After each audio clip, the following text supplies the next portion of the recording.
বন্ধুরা, আমরা সামনে যে পাহাড়টাকে দেখতে পাচ্ছি সেটাকে বলা হয় ভুটান পাহাড় বা ভুটান হিলস। এই পাহাড়ের পরেই রয়েছে জঙ্গল, মানে আমাদের এদিকটায় রয়েছে জঙ্গল বা ফরেস্ট। এটা হচ্ছে বক্সার টাইগার প্রজেক্টের অংশ। আর এই পাহাড়গুলো থেকে নদীগুলো নেমে এসে সোজা এইভাবে জঙ্গলের মধ্যে দিয়ে সমতল ভূমিতে চলে যায়। আমরা সোজা যে অংশটা দেখতে পাচ্ছি, নদীটা ওই দিক দিয়ে এসছে এবং ওই দিক দিয়ে এসে নদীটা দেখুন এইভাবে এই দিক দিয়ে সোজা বেরিয়ে যাচ্ছে, একটুখানি কার্ভ নিয়ে এই দিক দিয়ে সোজা বেরিয়ে যাচ্ছে।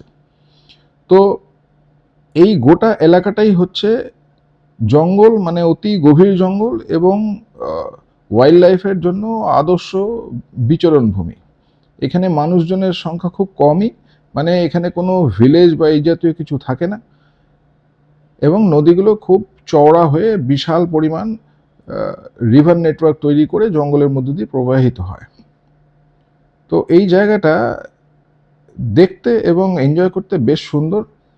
আপনারা যখন আসবেন গাড়ি নিয়ে এখানে আসতেই পারেন, তবে অবশ্যই শীতকালে আসতে হবে।